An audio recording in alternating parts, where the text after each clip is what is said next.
What really happened with your host, Mike Rivero, because World War III is a really bad idea.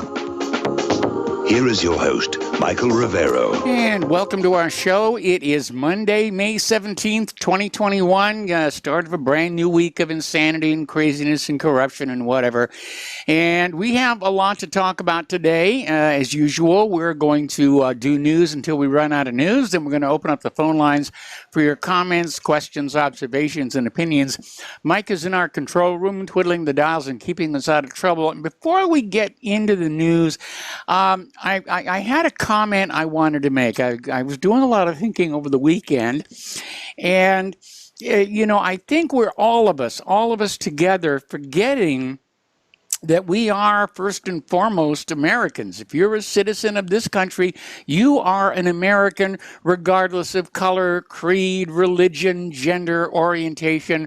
We are one group of Americans, and we share that common bound called the Constitution and the Bill of Rights. And it strikes me, this is what's under attack right now, that the globalists, the Marxists, whatever have you, the woke crowd, they want us to forget who we are, so they can come on in and fill us up with a whole new identity and a whole new set of values. And I really don't think we should let them do that. So as you start listening to what's going on in the world and watch the craziness, just, go back to remember, at the beginning, we're all Americans, and we should stay that way.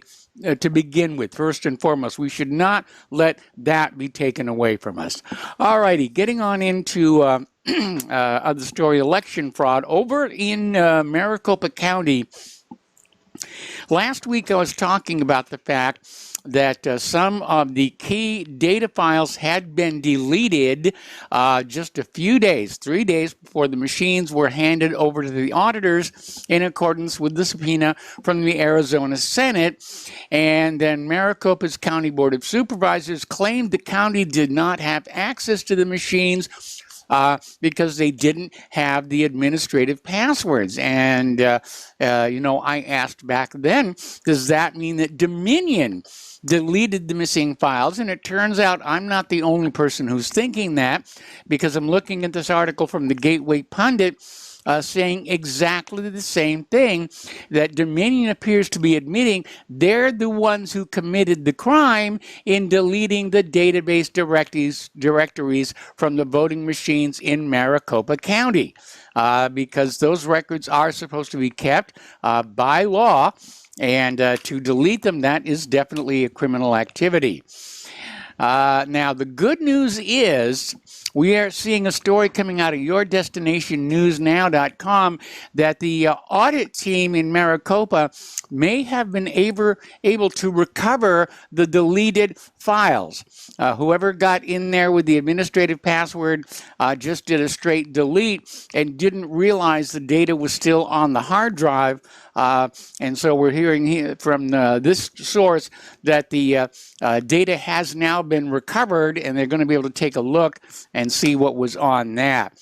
Over in Windham, New Hampshire, they're looking at the recount update there, and there is a dramatic difference in the audit totals between the Republican and Democratic candidates, and it's enough evidence to justify totally scrapping all of the voting machines. And they're saying that they're being gentle about it. They're saying this shows the aging Diebold ES2000 Model A voting machines cannot be trusted, but there was a consistent pattern of votes being taken away from Republicans and given to Democrats, and that is fraud. Interestingly enough, there is a camera watching the audit in New Hampshire. But it suffered a camera failure about 11:15 p.m. for about half an hour, and just as the camera was going out, Assistant Attorney General was spotted walking toward the table covered with supposedly secured ballots just as the camera went out. So we have no idea what happened during the following half hour, but it's obviously extraordinarily suspicious what's going on over there. Over in the state of Wisconsin, they have now authorized an audit of their 2020 election because of all the complaints they received about irregularities, vote dumps of hundreds of thousands of mail-in ballots only for Joe Biden in the last few hours of the election. There was a claim that 140,000 ballots for Joe Biden were found in Wisconsin on the night of November 3rd to November 4th. Again, irregularities. So Wisconsin is now going to do an audit of their election. Over in Michigan, the vote fraud attorney Matt DePerno's office was broken into and materials were taken. He decided he was going to have a press conference talking about this, but the VFW hall where he was going to have the press conference canceled on him after receiving threats. So, real third world thugism going on out there, trying to protect the crime of the century is really what this is, the crime of the century. There is a social media outfit called Cameo, and it specializes in celebrity videos. You have to be a celebrity to get on there. But they are now saying that if Donald Trump wants to join, he will be allowed to join Cameo. And there was an interesting story that his website From the Desk of went down after he posted some information about election fraud. So the hackers are out there busy attacking websites talking about this. Okay, now Saturday, around the world, there were marches for freedom from face masks and social distancing. They were all around the world. And virtually no coverage anywhere on the corporate media. The silence is deafening. The corporate media doesn't want you to know that millions of your fellow citizens are fed up with face masks. They're fed up with social distancing.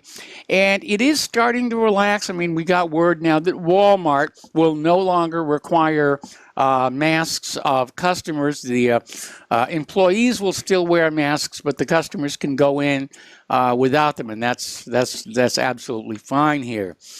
Over at the CDC, as you recall, last week there was a sudden reversal on the mask guidance where they're now saying, oh, yeah, you can take them off. And the CDC is claiming that the reason they changed the mask guidance is the science had evolved. They're denying that there was a political issue involved at all. And we'll wait to see what happens there.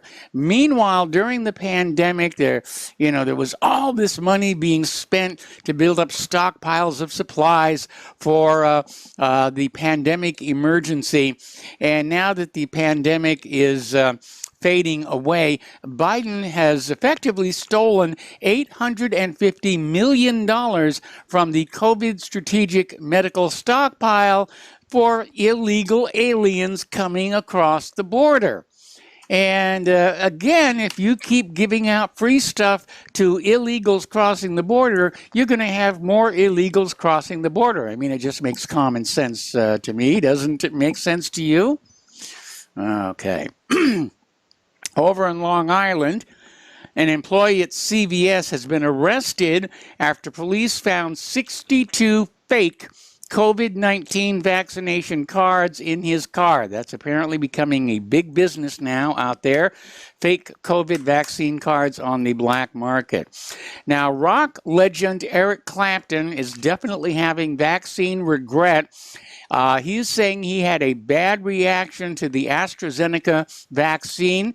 His hands and feet were frozen and numb, and at one point he was afraid he would never, ever play music again. And for somebody like Eric Clapton, that has to be a truly terrifying experience. Interesting little story. This is coming out of Great Game, India. And they're talking about how last week the Texas Senate Committee on State Affairs took testimony from Texas physicians regarding mandatory vaccination and vaccine passports in Texas.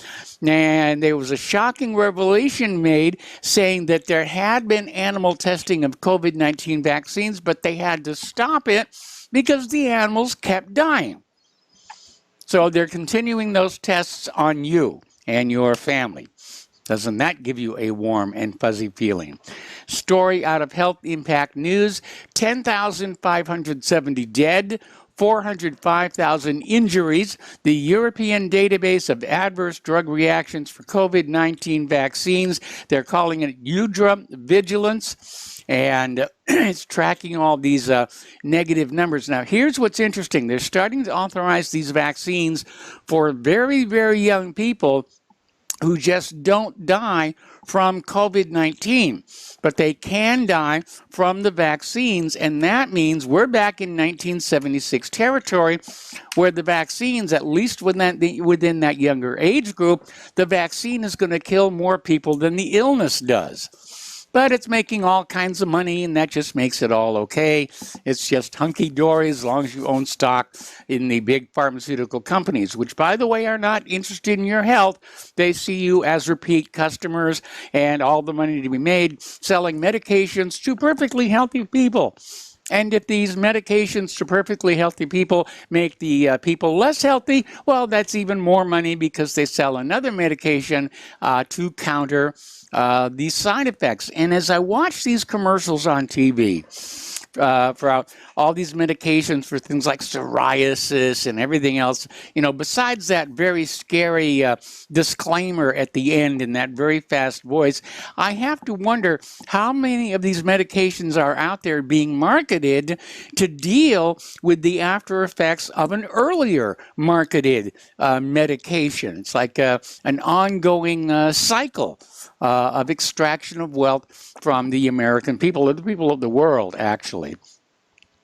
Over in China, they are banning attempts to scale Mount Everest from their side of the mountain out of concern that climbers who reach the summit could bring in COVID from Nepal, where it is a big problem over there. So if you're in China, you're going to have to put off that trip to Mount Everest. Okay, now we talked about this last week. As the COVID crisis is clearly on the wane. People are tired of it. They're tired of the face masks. They're just not afraid anymore. And just when the government needs to keep up the fear, the Department of Homeland Security is out there warning us of an imminent terrorist attack at any time. And this appears to be a message from the Biden administration. Don't stop being afraid. Just we'll tell you what to be afraid of this week. Last week it was COVID-19. This week it's terrorism. And next week, who knows, it'll be space aliens or something silly like that. Now, scientists are admitting in this article from the Telegram in the United Kingdom, they're admitting that the use of fear to control behavior during the COVID crisis was, in fact, unethical and totalitarian. So members of the Scientific Pandemic Influenza Group on Behavior expressed regrets about the tactics they used in a new book about the role of psychology in the government's manipulation of the population as part of the COVID-19 response. So yes, you were being brainwashed to do what the government wanted you to do. So at least it looked like the government was handling the crisis even when they didn't really know what they were doing. Now, home box office, HBO, they come out with a lot of really good documentaries. One of my all-time favorites, I've mentioned it many times, is Hacking Democracy, which is certainly pertinent today in light of Maricopa and Windham, New Hampshire, and various other places. It is a documentary on how elections are stolen in this country. And they've got a new one out, and this one is called The Crime of the Century. And it is talking about how firms like Purdue used bribery, dodgy marketing, and shady political deals by getting millions hooked on super strong, addictive painkillers, opioids. And the documentary is saying this is basically what it would look like if an illegal international drug cartel were allowed to advertise on TV. They would have slick music videos and glossy magazine ads, they're describing modern pharmaceuticals in America as a glorified drug cartel whose dealers are wearing lab coats, suits, and ties, and I think it is definitely an apt description. Remember, one of the reasons we went into Afghanistan was to capture those opium poppies. The Taliban was shutting the opium trade down in Afghanistan. If you were caught with a poppy, they'd take your hand off. And as soon as the U.S. Intervened in Afghanistan, the poppies are blooming all over the place. The bumper crops are coming on in, and cheap opium is flowing into the United States, both the legal and illegal drug dealers, not to mention Russia, which did not make Russia very happy with this at all. Turning to more recent events here in the United States, there is a new video that has surfaced from the January 6th protest at the Capitol building, and it clearly shows a Capitol Police officer giving the protesters permission to enter the building. They did not break into the building contrary to the propaganda. The police opened up the door and said, "Come on in, you're just like tourists, and you have the right to peacefully assemble." So they were set up. They were set up to be made to look like villains by a government that's absolutely afraid of the fact that the American people really are questioning pretty much everything the government says these days, from the honesty of elections to the safety of vaccines to, pretty much anything here. Another story, this one coming out of Station Gossip. Police body cams have not lived up to the promise of exposing police misconduct, because the reason is it is the police who get to decide what video is released and what video is not. So, sounds like it was a good idea, but it didn't work out. All right, let's go to the international news.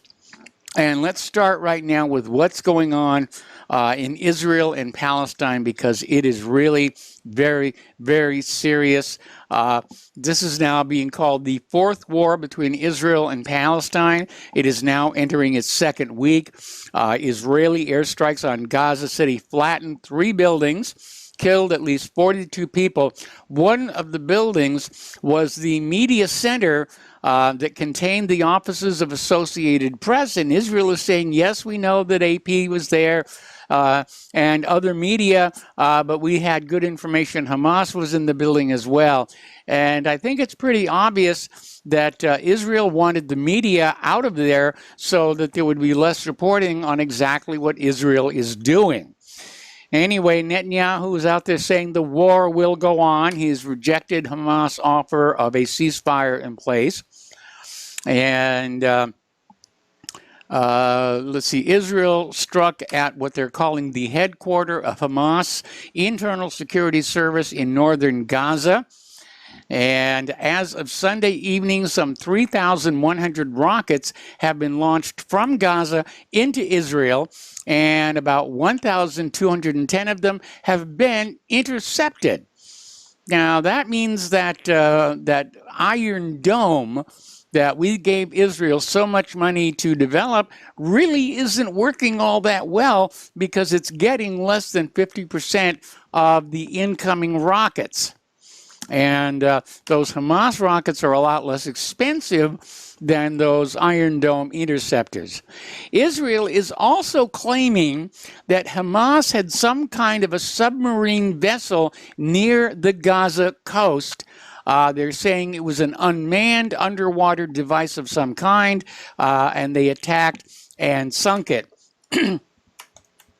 So we don't know what it really was, but they're shooting at pretty much everything over there. For all we know, they just killed a whale. Meanwhile, it's been reported this morning that Joe Biden has approved $735 million in new arms sales to the state of Israel, and I don't need to tell you where Israel plans on getting that $735 million. Okay, we're going to take a break for commercials, and we'll be right back after these few words. Welcome back to our show here, and a quick reminder that Republic Broadcasting Network needs your continuing, ongoing support to keep on doing what we're doing to, replace equipment that is burning out, and it takes a lot to keep an operation like this going. Anyway, the postal address where you can send a check, money order, or if you prefer anonymity cash is Republic Broadcasting Network, 2251 Double Creek Drive, number 302, Round Rock, Texas, 78664.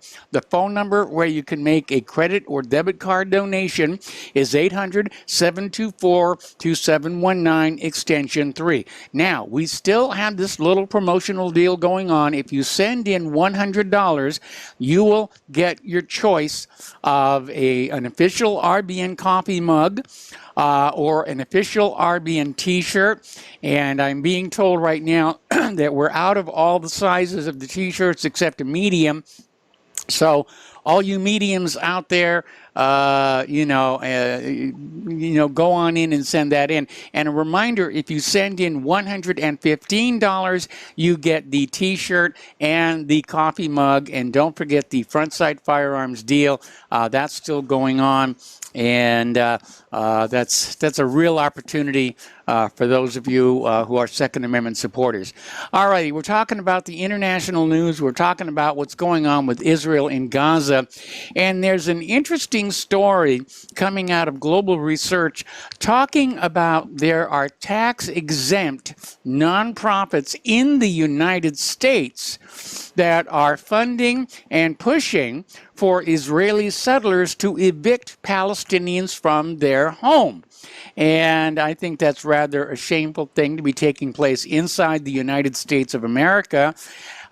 What's really interesting, there's a video that we put up on whatreallyhappened.com of an Israeli settler who seems to have an American accent, I might add, just going on into a Palestinian home and telling them they have to leave, and he's taking it over.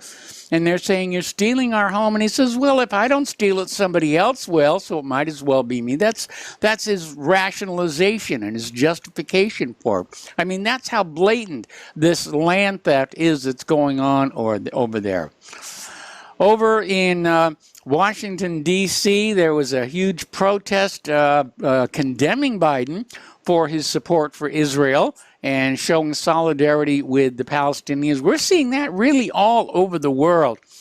And over on the AIPAC building in Washington, D.C., activists projected pro-Palestinian messages on the side of the building. So it's kind of an optical electronic graffiti. It's protected by the First Amendment. There's really nothing that AIPAC can do about it. But the messages were there for everybody to read. Now, Facebook and Twitter are admitting that they are silencing Palestinian voices online. Now, they keep saying it's a glitch, it's a problem with the algorithm, we don't know what's going on here, and yet the censorship of Palestinian voices are continuing, and frankly, I think over at Facebook, their noses are definitely growing on this one. Story coming on out of Mint Press News. We're basically at the end of Ramadan, and this article is expressing concern that Israel's violence in Jerusalem could actually trigger the destruction of Al-Aqsa Mosque. We certainly know there are enough Israelis who'd like to see it come down. That would really spark a war across the entire Mideast were that to happen. And, of course, a major focal point for what's going on remains Sheikh Jarrah, which is the town. It holds particularly important historic, cultural, and political significance, and it too is being taken over by Israeli settlers. In fact, that video I was talking about, if I don't take your home, somebody else will, was shot in that town.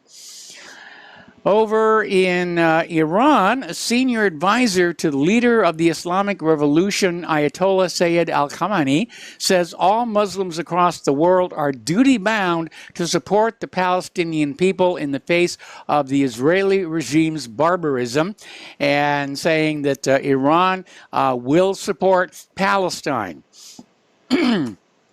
China, meanwhile, got up at the United Nations, blasting the United States for blocking any attempt by the United Nations Security Council to rein in the Israeli regime's barbaric attacks against the Palestinians. And Wang Yi, China's foreign minister, said, regrettably, simply because of the obstruction of one country, the Security Council hasn't been able to speak with one voice. And he's absolutely right about that. Every nation of the Security Council is in favor of telling Israel to back down, but they can't because they've got just one country, the United States, saying, no, you're being anti-Semites, you're being Jew haters. All right, we got to take another break for commercials, and we'll be right back. Welcome back to our show. Now, last week I made a comment about how the United States, along with its regular naval warships, has some Coast Guard cutters over in the Middle East, and I was saying what part of the United States coasts runs through the Persian Gulf, and I'm not the only person who was wondering about this, because there's an article out of Zero Hedge basically saying just whose coast is the Coast Guard guarding. And they're pointing out that the Coast Guard primarily is supposed to protect the United States coast from smuggling, primarily drug smuggling and illegal immigrants. But if they're being sent off to other parts of the world as part of U.S. aggressions to other countries, then our maritime borders are wide open with all of the attendant problems that we are going to see there. Speaking of warships, Russia's Black Sea Fleet has started tracking the British Royal Navy's HMS Trent patrol vessel. The forces and means of the Black Sea Fleet are tracking the activities of the Trent, which entered the Black Sea waters on May 16th. That was just yesterday. So they're out there playing their little games again. What can I tell you? Meanwhile, we're hearing from Sputnik News that the United States and its Kurdish allies continue to plunder oil and wheat out of Syria. This has got nothing to do with countering terrorism or bringing democracy to the Syrian people. This is outright plunder of oil and wheat. It's a direct attack on the Syrian economy. Yeah, this is piracy, or at the very best, it's privateering is what it is, because I'm certain that the U.S. and Kurdish forces have the blessing of the U.S. government, and that makes them privateers rather than pirates. All right, let's talk about the economic news. A little bit of an interesting story. This came out of CNN, no less, and they're talking about how the aviation industry has been in kind of a spiritual slump ever since the end of the Concorde supersonic flight availability nearly 2 decades ago. Now, the Concorde was a tremendous image builder for Great Britain and for France, but it never penciled out. As expensive as those tickets were, it still lost a lot of money. It was considered an environmental embarrassment, and so following the rather spectacular crash, it was retired. But there are now new companies that are starting to work on brand new supersonic and hypersonic projects. And one of them, Boom Supersonic, has actually rolled out an honest-to-goodness IRL demonstrator aircraft, the XB-1. And they're talking about not only will it be very fast, but it's going to be very inexpensive. And they're talking about, virtually any place on the planet for about $400 to $500. Less taxes and fees. Sorry, plus taxes and fees. Okay. over at the U.S. Securities and Exchange Commission, the SEC, you know, those people who let Bernie Madoff get away with what he got away with for all those years, they're reporting the resignation of Alex O as director of the Division of Enforcement. He only had the job for 5 days. And she only had the job for 5 days. And the SEC says that O is stepping down for personal reasons. Now, O worked for 2 decades at the law firm Paul, Weiss, Rifkin, Wharton, and Garrison prior to going to the SEC. And according to Politico, she was part of a reprimand issued on Monday by a federal judge for her conduct in defending ExxonMobil in a class action lawsuit brought by Indonesian villagers who sought to hold the company liable for murder and torture committed by the Indonesian military from 1999 and 2001. So, anyway, the SEC needs a new enforcement chief. All right, here's a story. The Supreme Court has agreed to hear a major abortion case from Mississippi.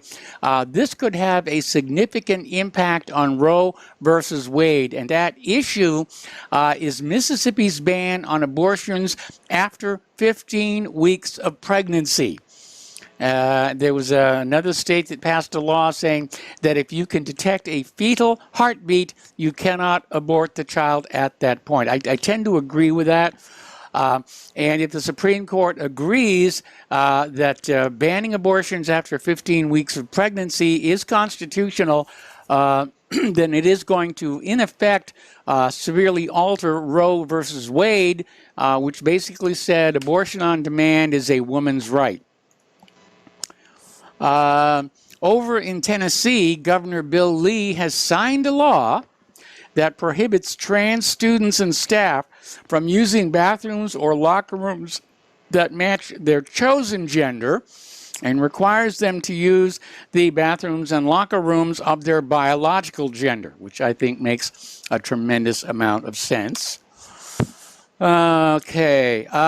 This is just downright silly. There's a company, a little crochet company, that is now selling crocheted, for lack of a better word, penises to sell to parents who wanted a boy but got a girl instead. And so they put these inside the undies of the baby, and they can go around pretending they've got a son instead of a daughter. I really do think this has reached absurd levels in our society. Over in Oklahoma, Governor Kevin Stitt has been thrown out from the Tulsa Race Massacre Commission for banning critical race theory in the state's classroom. And here's where it gets really weird. Twitter has suspended a member of the Spanish Parliament for saying that men cannot get pregnant. And Francisco Jose Contreras got locked out of his Twitter account for saying that men do not have a uterus, and they don't. They do not have eggs, they do not, and therefore cannot bear children. And yeah, I mean, this is really completely out of control now. This story was very alarming. It came out from WorldNet Daily, and it's talking about this woman in South Florida, excuse me, Renee Times.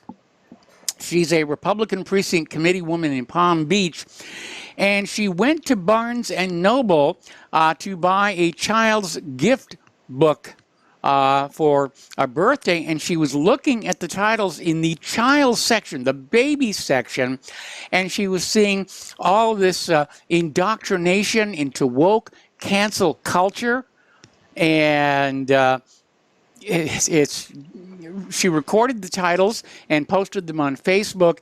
It's created quite a sensation on social media. Social media is trying to erase it.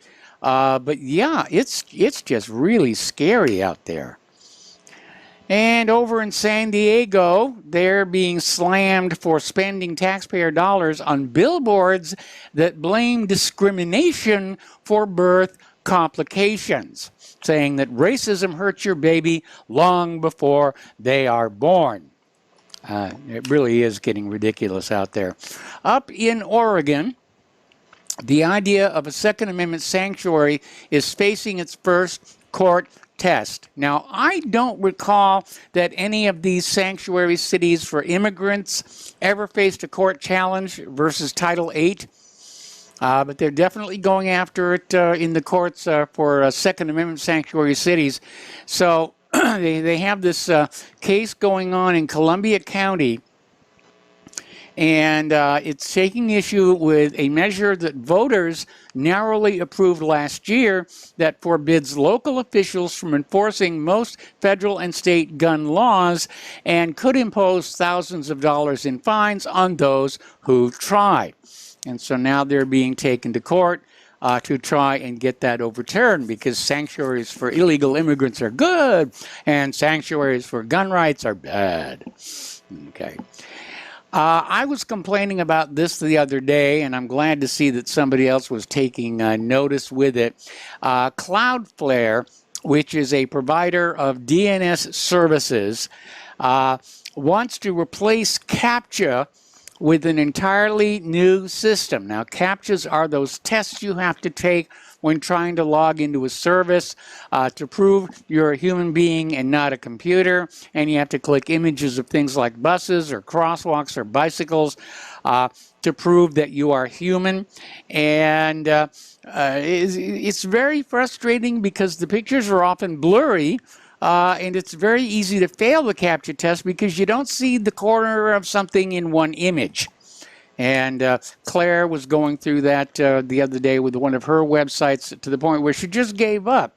And so that's a website that lost some business because of the annoying CAPTCHA protocol. So what Cloudflare is suggesting is that there should be a key fob that says effectively, I am human, and then has a security key inside that will allow the security key to go on through and say, yes, I'm a real live human being.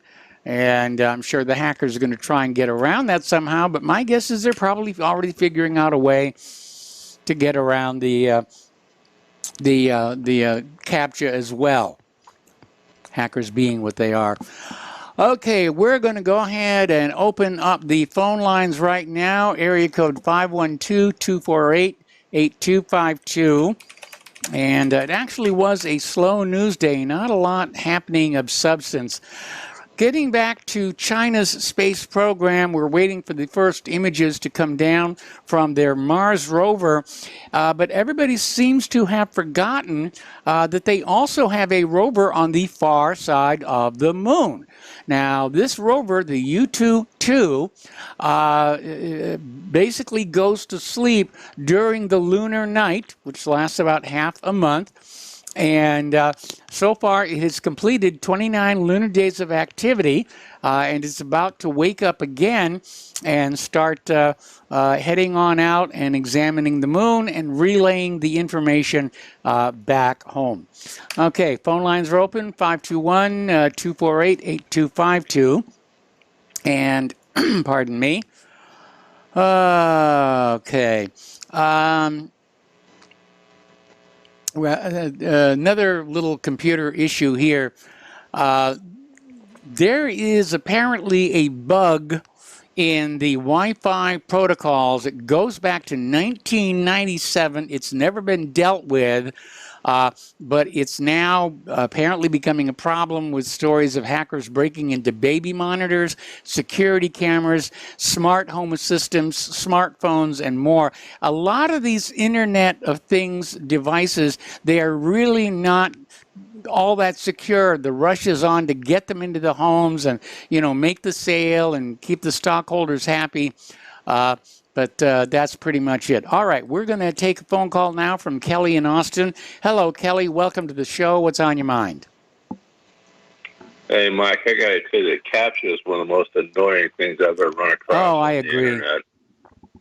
I mean, I logged on the sites before, and they send you to some captcha site, and you go through 3, 4, 5, 6. I've been through 5 or more of these damn things. Yes. You know, identify, and it got to a point at which I just decided it's not worth it. It isn't.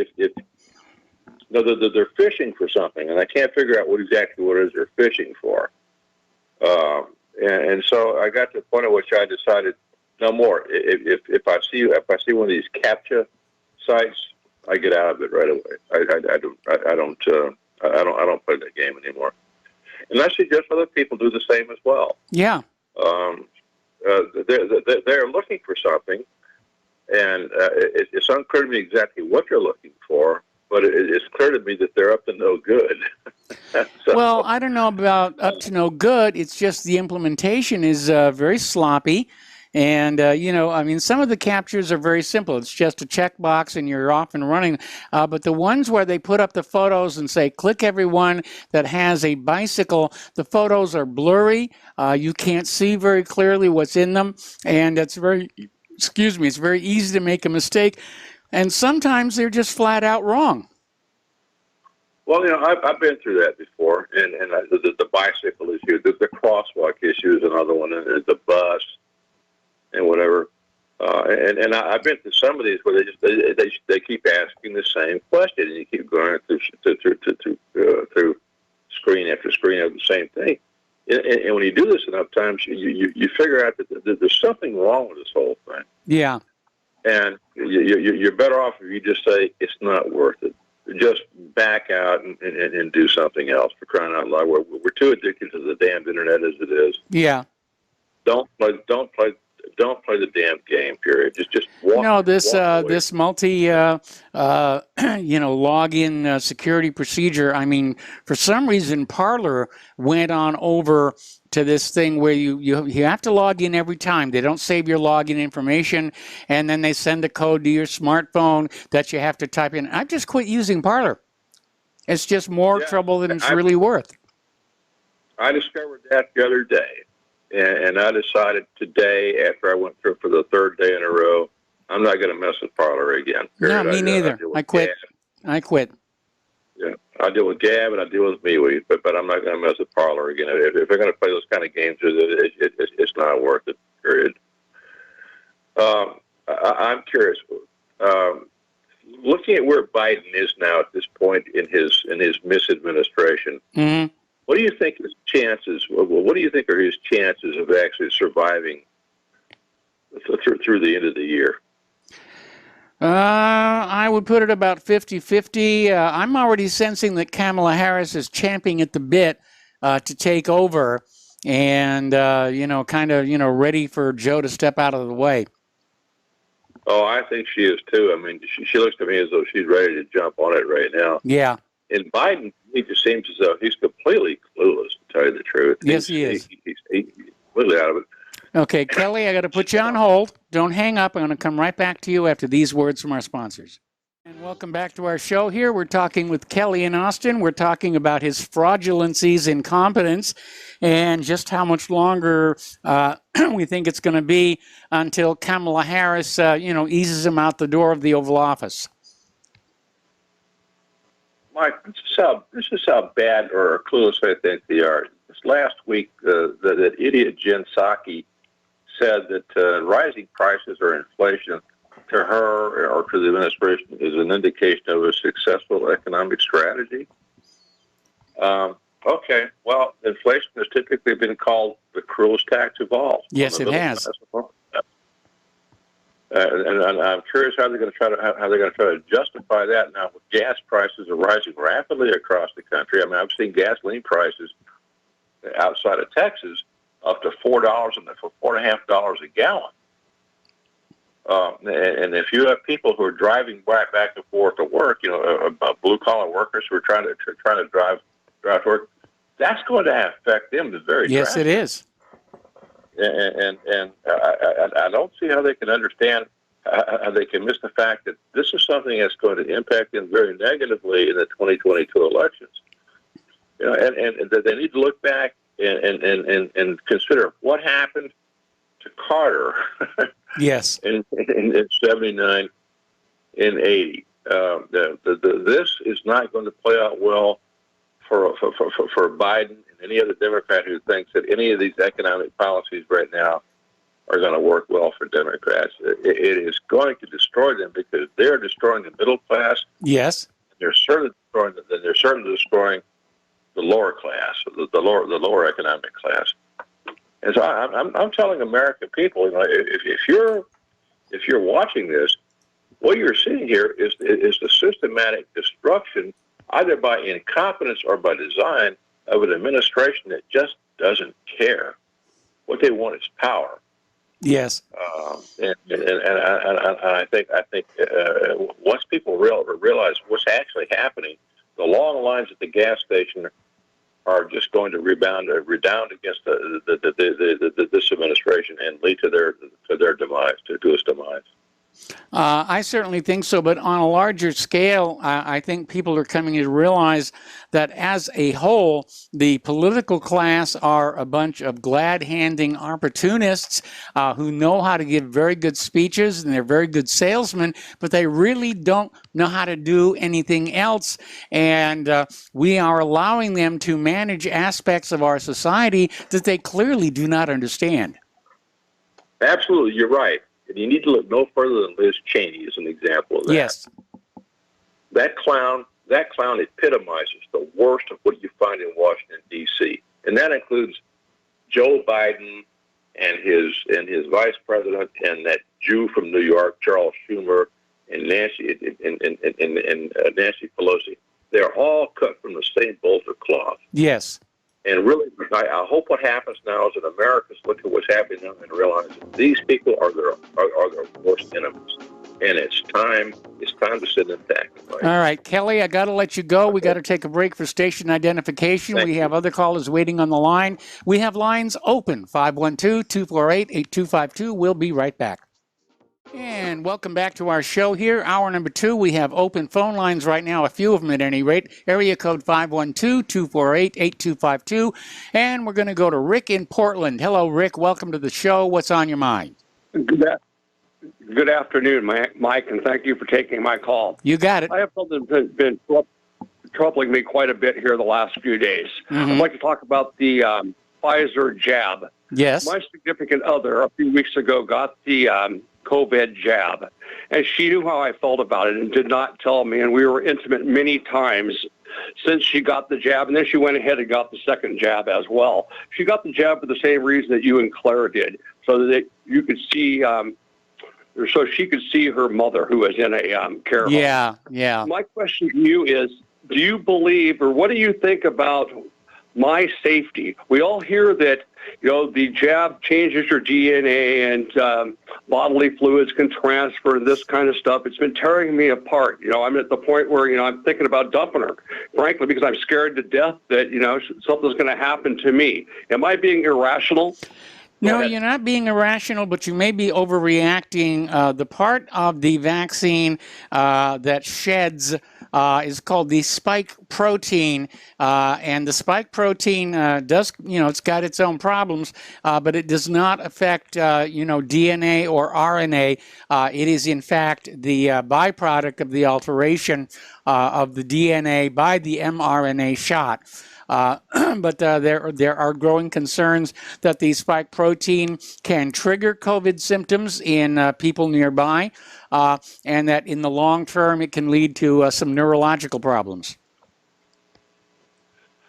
So you would tell me then that I'm overreacting, that I probably I'm not risking my health by being with her, and that just to chill out. Is that what you're saying? Well, you're risking your health just by living on this planet with all these pharmaceutical corporations and billionaires playing around with the code of life.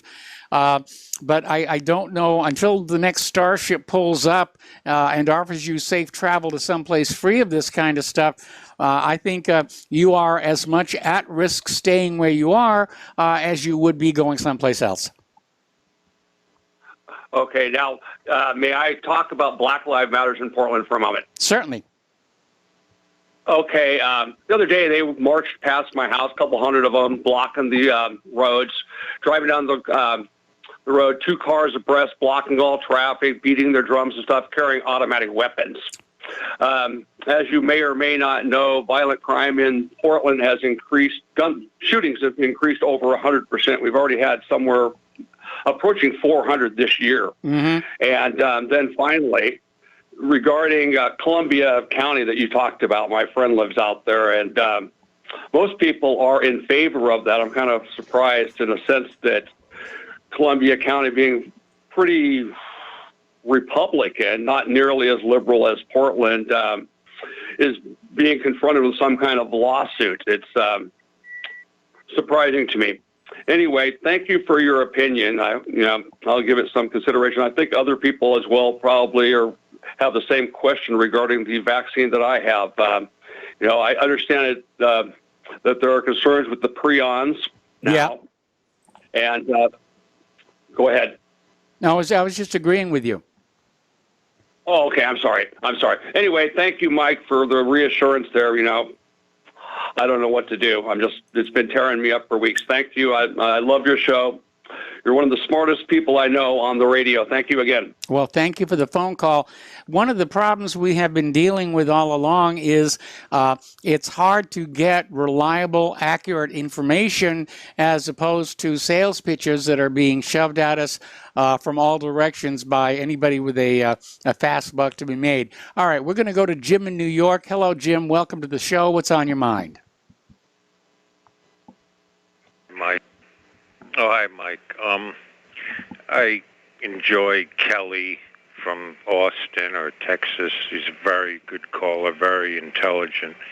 But I have to disagree with him on comparing Biden to President Carter as one of the worst presidents. How can anyone compare Carter to George W. Bush?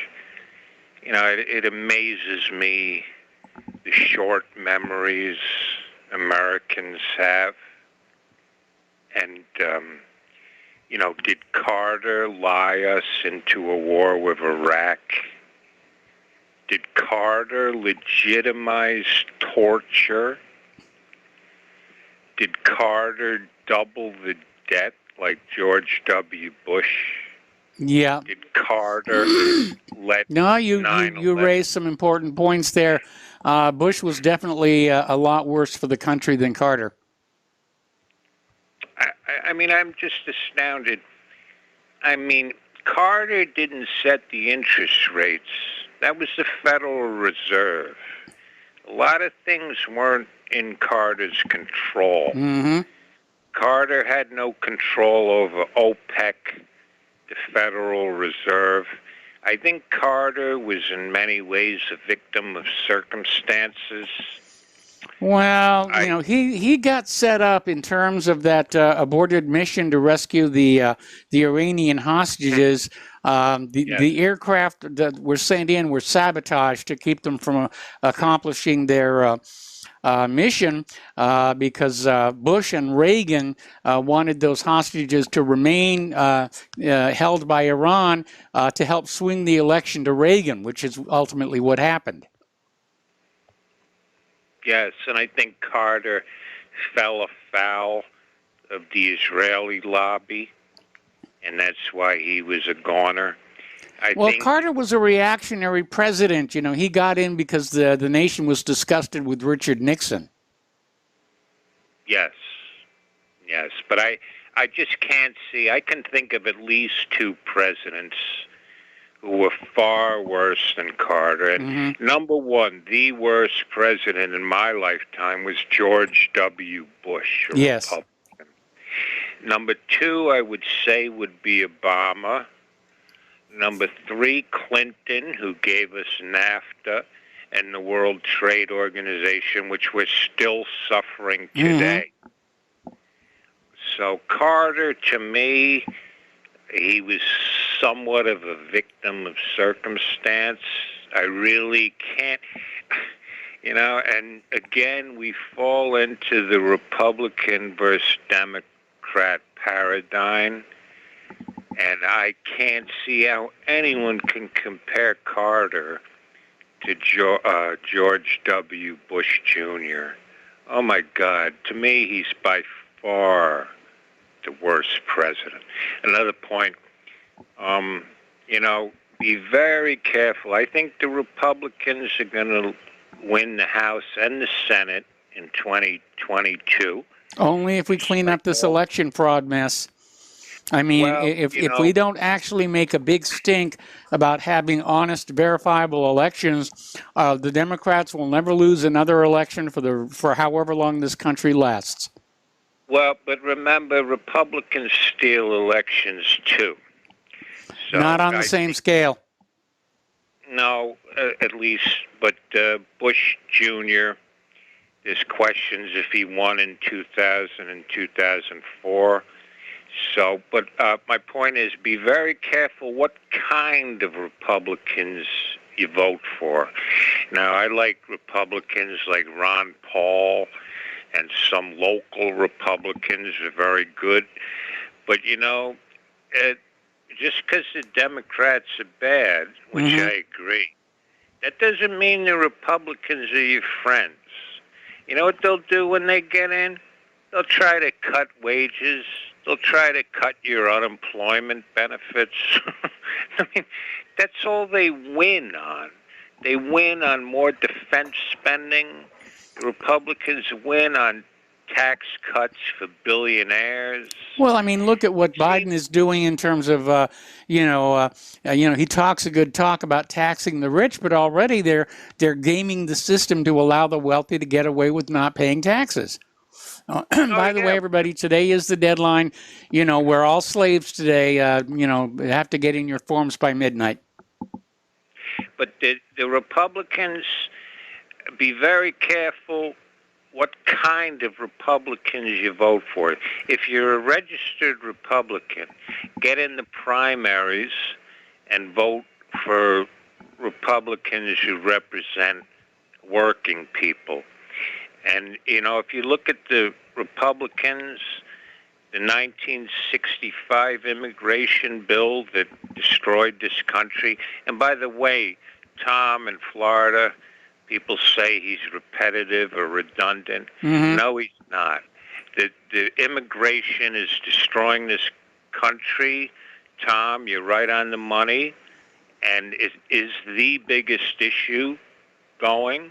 You're going to destroy this country through immigration. So Tom is not being repetitive. He's right on the money. And the Republicans were for that. Remember, the Republicans love cheap labor. They always have. They hate unions. And again, I'm not a Democrat, but I'm just saying be very careful what kind of Republicans you vote for. And it seems the Republican establishment, I'm not talking your rank and file Republicans, the Republican establishment, they hate working people, and they always have. They want to cut their wages and their benefits to poverty levels so they can increase their stock portfolios. And one more, a shout out to Dan in Washington. I really enjoy him. And next to Tom, he's my favorite caller. And Dan, he sees what the Republican establishment is. The Republican establishment. They worship money. Money is their god. They'll sell all working people down the toilet. And Dan in Washington gets it. One more thing, I don't call often, so I hope you give me some time. Congratulations to Layla. Yes. Wonderful show last night at 10 o'clock Sunday night. I'm a big fan of Layla. She was terrific. She's a wealth of knowledge, and she did a great job. I'm hoping she calls today, but I'm very glad that RBN gave Layla her own show, and she was terrific. And that's it. Thank you very much, Mike, and you have a great day. All right, same to you. And we have phone lines open right now, 512-248-8252. And we're going to go to Chris in Virginia. Hello, Chris. Welcome to the show. What's on your mind? Yeah, hey, Mike. Hello. Hey, Mike. Yeah, you're on the air. Yes, sir. I wanted to tell you a quick story and hit on one little thing after that real quick, just to give you an idea of what's going on the ground here in Virginia, or probably happening everywhere, actually. But here in Richmond, Virginia, we got a couple of music stores next to each other, right next to each other. Yes. One's a Guitar Center, one's a Sam Ash, and one's a Sam Ash.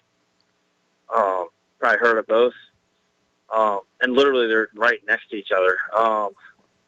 And my dad bought something and told me that they just looked at the mask mandate Friday night, and he went there Saturday, bought something, said that he told me that they asked him for his vaccine card. So I was pretty upset about that. That's surprising. Yeah, I called the store, and the lady or manager confirmed that they're asking for the vaccine card or the photo ID with all this blah, blah, blah, blah. I didn't waste any time with her because I knew it was just, so I called corporate Sam Ash, talked to some nasty lady. They're based out of New York. Talked to some lady who was pretty nasty. She basically said, if you don't have your proof of vaccination, you cannot come in the store without wearing a mask. I was like, okay, I'll never shop in your store ever again, told her. So then I called Guitar Center and talked to someone in there, and they were like, oh, no, man, no big deal. If you feel uncomfortable wearing a mask, or if you want to wear a mask, or you don't want to wear one, it's up to you. So that was really interesting, right? Yeah. But these dumb people being left to these decisions that are going to create catastrophes. I just wanted to hit that real quick. And then, well, they're killing their own business. I mean, Claire and I have got vaccine cards, but I'm not going to do business with a store, that demands to see my ID, every time I go on in there. I mean, I'm delighted Walmart has finally stopped requiring a mask to shop there. But, really, it's reached a point where, I think we all need to put our foot down and say we're going to go where we're allowed to be free. Awesome. Yeah, I just wanted to put that out there because that's real intel. It's really happening. And so other thing I wanted to hit real quick was something that's, I think, never, ever, ever talked about with regards to the vaccine and the status of not having to wear a mask and all. And the group of people that's never, ever talked about, and you know why, is the people that got the COVID and recovered from it. And what is the deal with them? Yeah, in theory, they don't need a vaccine.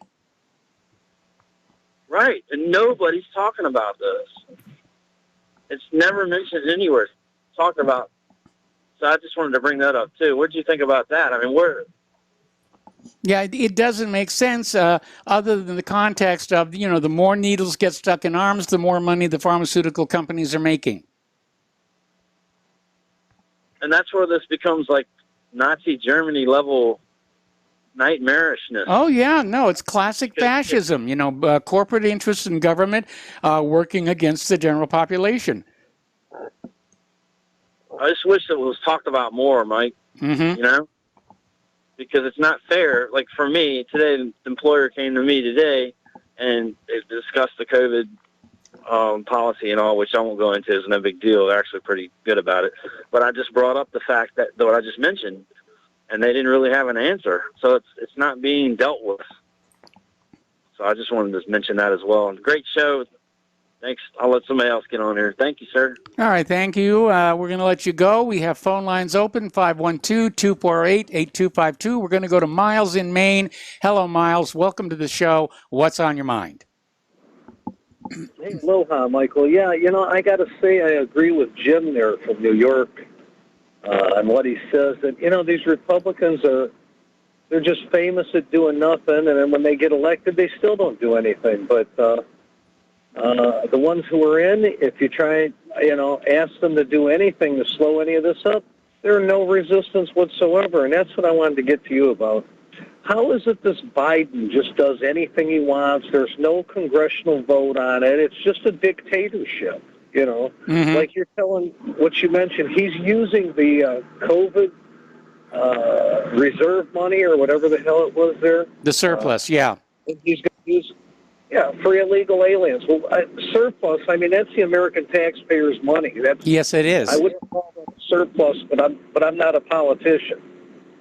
So, you know, how is this going on? He's just using and misappropriating this and that and the other, and not a word out of this Kevin McCarthy clown or none of these derelicts from the Republican Party. Just everything's nice and warm and fuzzy and cozy. And, I mean, what is that? How is he getting away with this? And why is there no pressure from even any, you know, I mean, you would think that maybe one or two of the Republicans might be out of line with some of that and might say, well, we should maybe possibly potentially take a look at this or send it through a committee or something. How is this going? Do you have any idea, Michael, how is this going on? Well, you know, it's the good old boys club, and you know, they're there to attack the Democrats. The Democrats are there to attack the Republicans, but within their own ranks, it's all nudge, nudge, wink, wink, say no more. Well, I mean, look at how they're protecting Hunter Biden. Yeah, I think the Democrats do all the attacking because the Republicans don't know how to go on the attack. So okay, I well, Miles, I got to put you on hold. Got to take a break for commercials, and we'll be right back. Don't hang up. Welcome back to our show here. We have lines open, 512-248-8252. We're talking with Miles in Maine.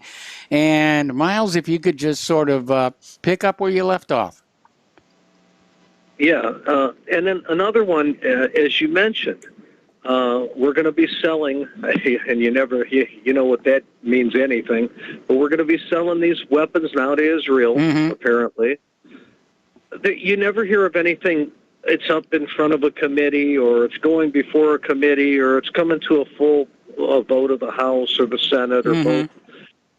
You never hear anything, and now here we go with this. And then one last thing I wanted to say is I'm really missing not hearing Paul from New Jersey call in. And I'll tell you, that's a guy who could put on a great show right there, Paul from New Jersey. Okay. But anyway, Michael, can you tell me about this? Tell us about this, selling this stuff to Israel, and why there's no check on this, why this is just unadulterated. And well, because, you know, Israel has a lock on our government. I mean, in theory, under the letter of the law, the United States is only supposed to sell defensive weapons to Israel, but the reality is that is not the case. They're just ignoring the laws and the agreements. Where's the Supreme Court on this stuff? Well, this is really the jurisdiction of the executive branch, and the Supreme Court doesn't really come into it. Remember the separation of powers doctrine. Well, I don't know. Maybe they should. It seems like if they're just arbitrarily doing these things and they're violating treaties, and who else would decide it then if we can't rely on them? What, do we take it to the United Nations? Yeah, that might be one place to do it, but unfortunately the United States has veto power on the Security Council. The General Assembly can pass resolutions, but they're not really binding. I don't know the answers myself, Michael, but something needs to be done about this. This unbalanced, unchecked, uncontrollable operation. You know, we can always hope for a couple of well-placed asteroids to hit. Yeah, as long as if we can get the right info from NASA, I suppose. But, Michael, thank you very much, and have a great show. All right, well, thank you very much. We're going to switch over to Ken in New York. Hello, Ken. Welcome to the show. What's on your mind? Hi, Mike. I came in a little late today. Did you see a story about Suffolk County Department of Health Services paused dispensing of the Johnson & Johnson vaccine at its clinics? No, I did not. What was the reason? There's an extremely rare clotting problem. Yes. Extremely rare. This is a health department, Oh, and it's been reported that 6 people have received that vaccine in the United States that had this problem. Mm-hmm. Not more, not one more, not one less. 6. So I'm beginning to think that this whole business about them complaining that they had a production problem, I think they were just setting that up as an excuse. Well, there was they went and did an examination of the Johnson & Johnson's facility, and they found it was definitely not up to par in terms of safety and cleanliness. Oh, okay, I wasn't aware of that. Yeah. It says that the 6 cases occurred among women between the ages of 18 and 48, and symptoms occurred 6 to 13 days after vaccination. Okay. Well, I know in Europe the numbers are actually quite a bit higher, and that's why, like I think Norway it is, they banned one of the vaccines for blood clots. I think it may have been the AstraZeneca. Oh, yeah. The Johnson & Johnson bad news is just starting to come out, and this was actually made it to the local radio I was listening to while I worked.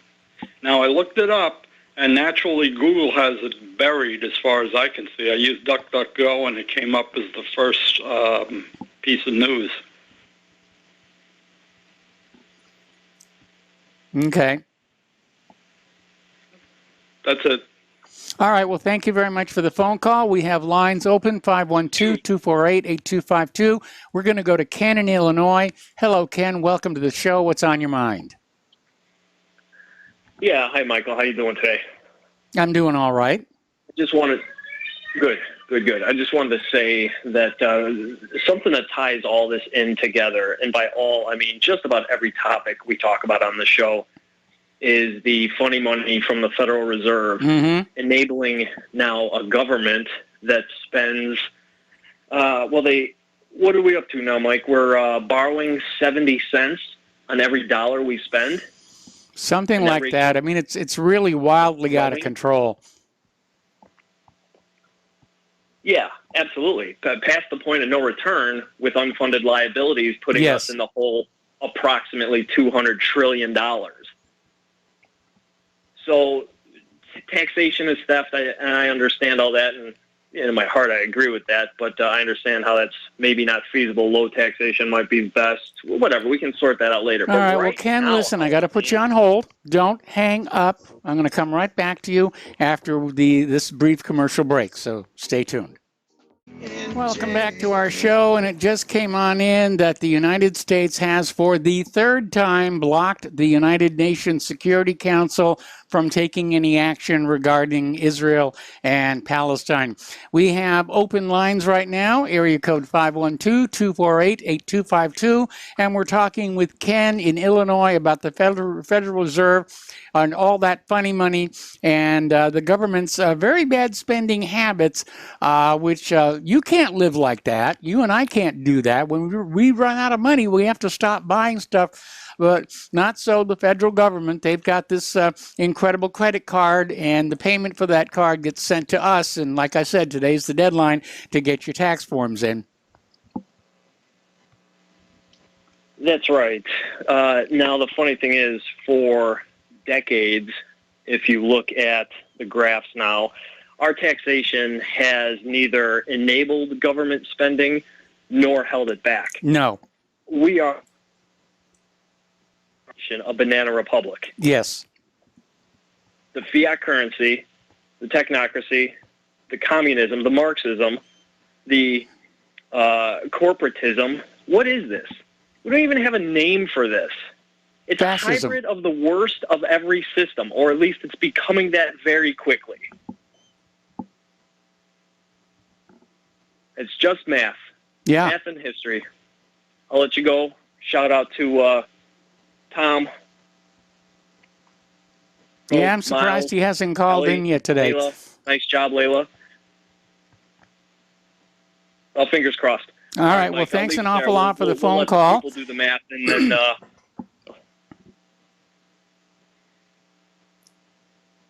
Did you have something else to say, Ken? I guess he's gone.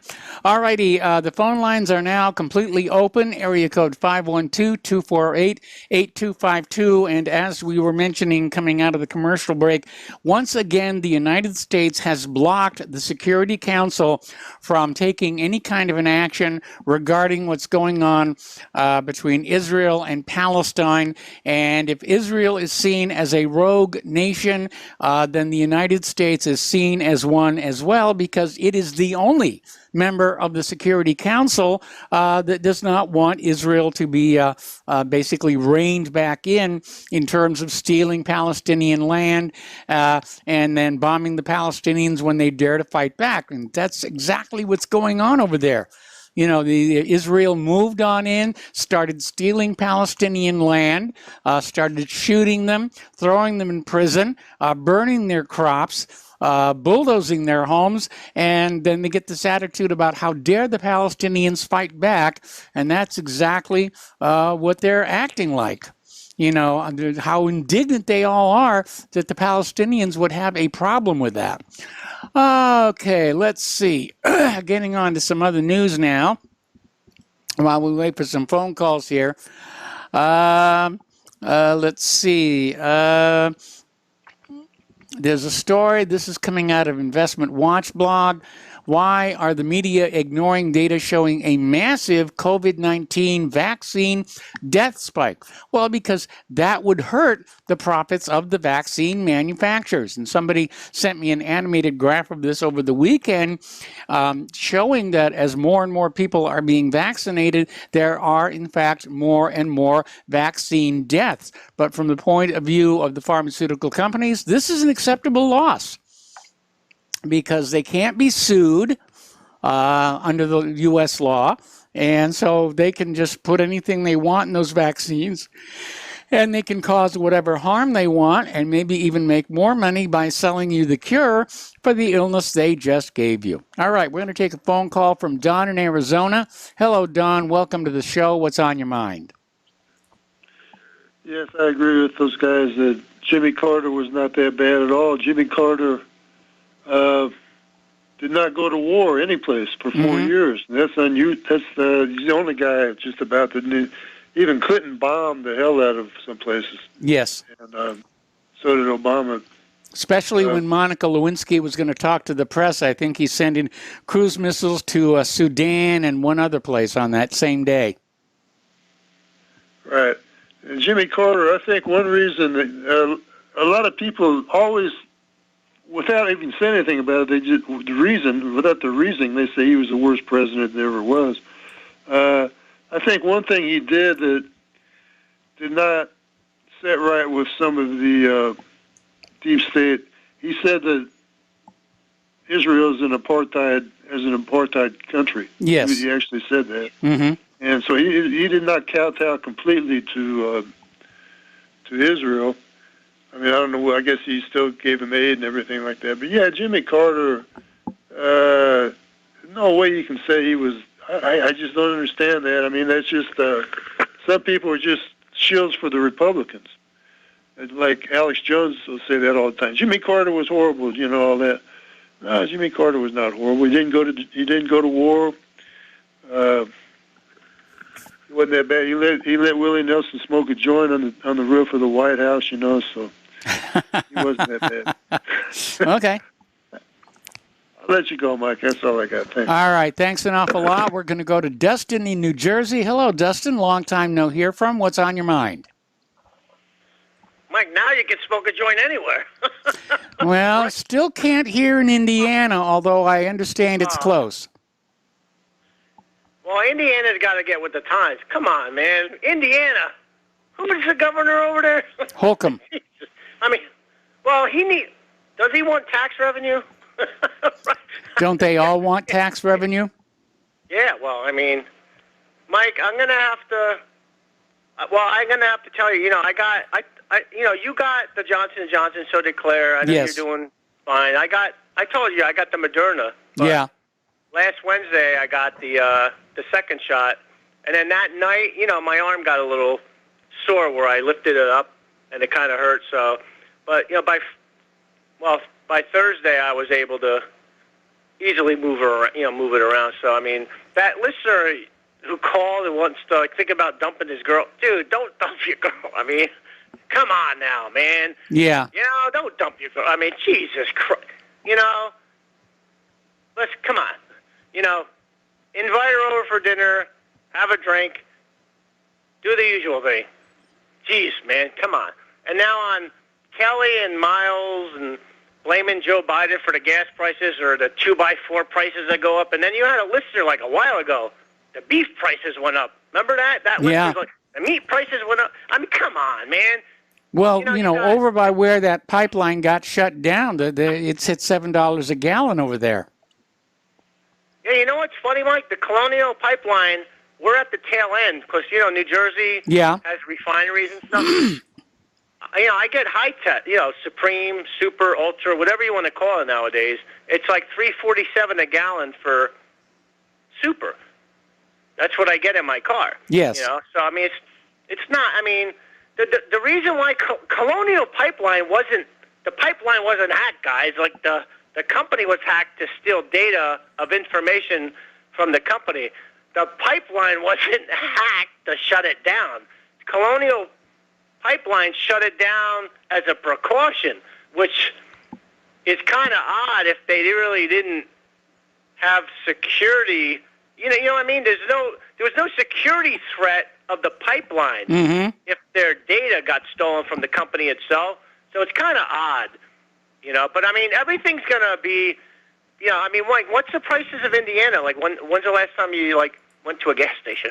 Just a few days ago, and it was about $3.50 a gallon for regular. Yes, I mean, and plus, we're in that season now. So I mean, everything's gonna return to normal with the gas prices.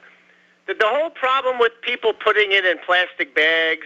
Oh, there's already been one major fire because of that. Mike, it just never ends, this stupidity. No. Of just not Americans, but just everyday human beings. I mean, just nobody's. I just don't understand. People can't do any basic research or buy a gas can. Like, there's no shortage of gas cans. No, there isn't. I mean, the prices have gone up, though, because it's like $23 and change for a Scepter gas can at Home Depot. Yeah. I think it would be $17, so it kind of went up. But, my God, with Kelly and Miles, with the 2x4 prices, they're blaming Joe Biden for all that. And Joe Biden,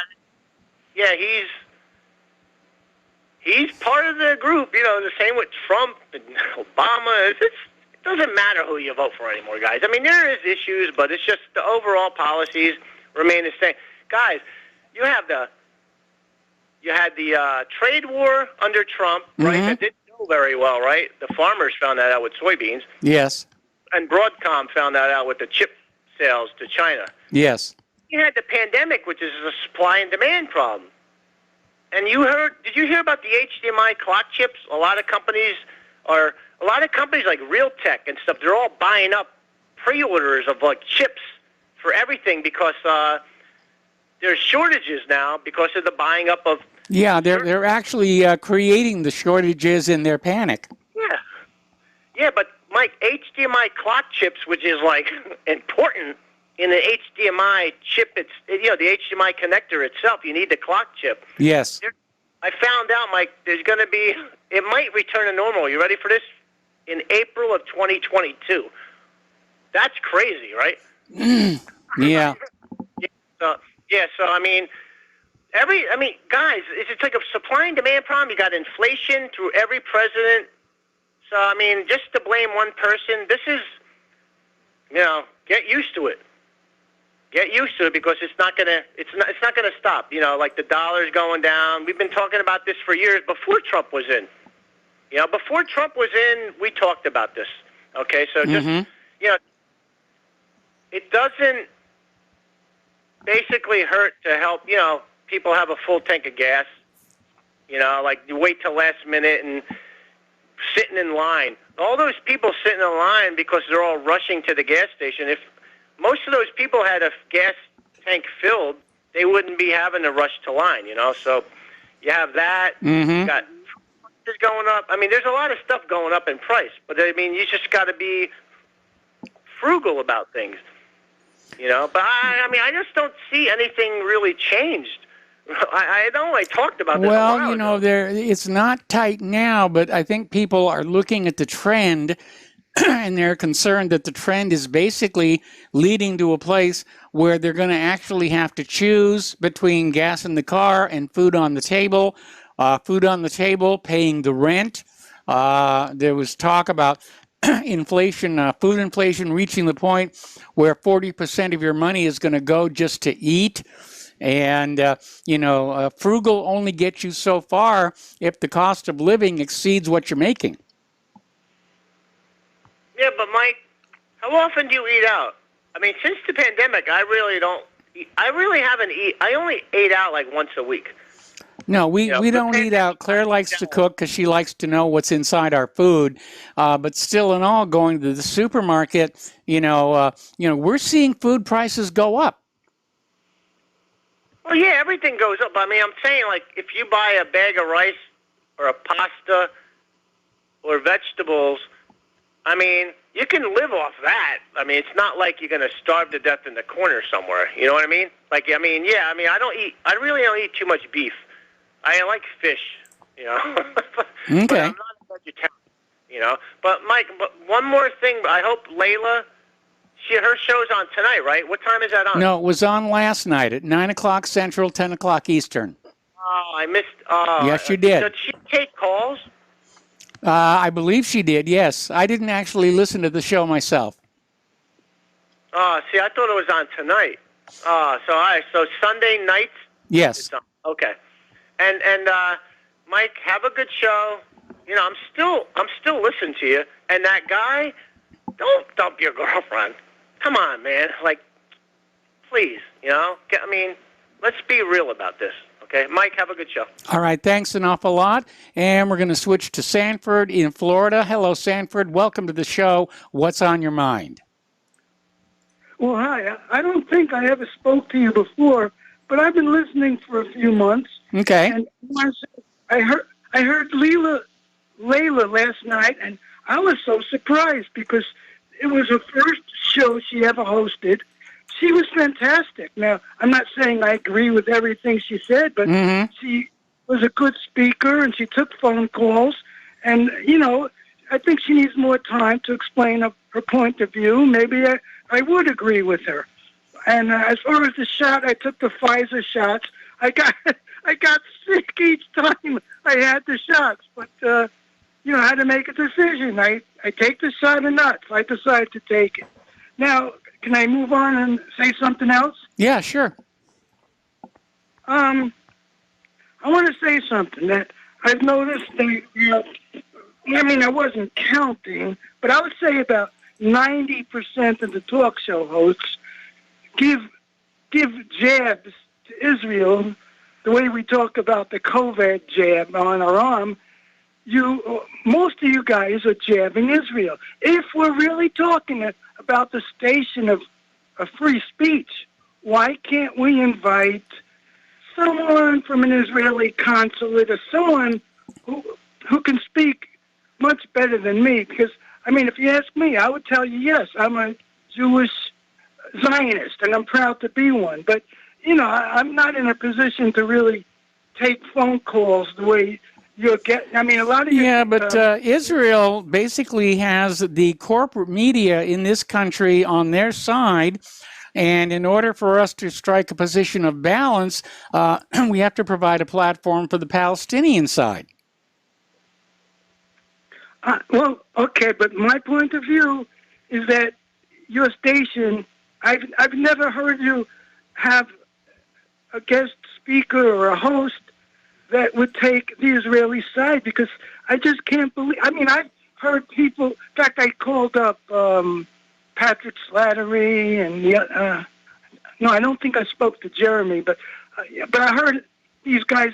I've heard people say on this show, including Patrick and Jeremy, that I'm an evil person, that I come from an evil race, and so many things. Just ridiculous. But I'm not in a position that I think that Patrick Slattery is very well educated. And so when it comes to that, I would give credit where credit is due. And a lot of your people are educated. And me, I don't really think I could stand up to them. Not that what my position is false, no, but it takes talent to be a talk show host. It does that. Sanford, I hate to do this to you, but you can hear the music playing. We got to take a break for commercials, and we'll be back with more phone calls after these few words. Okay, welcome back to our show, last segment of the program today, and we're going to go to Kelly in Austin. Hello, Kelly. Welcome to the show. What's on your mind? Yeah, okay. I just heard Dustin's misinformed rant about inflation and gas prices and whatever. Look, I spent 10 days out in West Texas a couple of weeks ago driving up and down the area out there looking for, trying to identify sites for our field trip. Mm-hmm. So I've got the gas price to show for it. And I will assure Dustin and anybody else who wants to question that what I saw was not typical of seasonal increases in gas prices. And in fact, when I submit the invoice or the tickets to the American Institute of Professional Geologists Texas section for reimbursement, they're going to gag.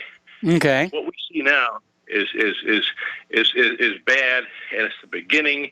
It heralds the beginning of something that's going to be a lot worse. It absolutely baffles me that someone can look at what's happening right now and not think that anything that idiot Biden has done has not had an immediate and will not have a long-term dramatic impact on fuel prices, energy prices across the board in this country. This country is looking long-term at some serious problems. Period. Yes. I'll send you the gas tickets if you want to look at them. They were horrendous, and that was just starting.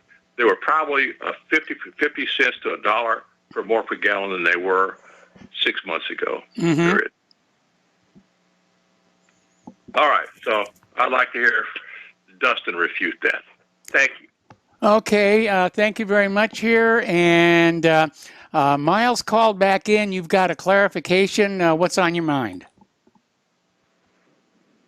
Yeah, with Dustin, I don't understand. I don't know what he's smoking up there in New Jersey, but when you take billions of barrels of oil off and you nix projects just arbitrarily that are keeping these gas prices down and keeping a competitive balance so you can keep these prices low for the consumer, what does he think is going to happen with prices? Now, with the 2x4 and the wood situation, I never blame that on Biden. I just said they've gone up. But I'm going to tell you what I will blame on Biden, the same thing that Dustin would blame on Trump. Biden could be setting up an economic committee, an economic task force, and say, why is every single thing going up since I've been president? He's done nothing. Just like you'd say to Trump, Trump does nothing. He's done nothing, this guy. He's a buffoon, Dustin. Thank you, Michael.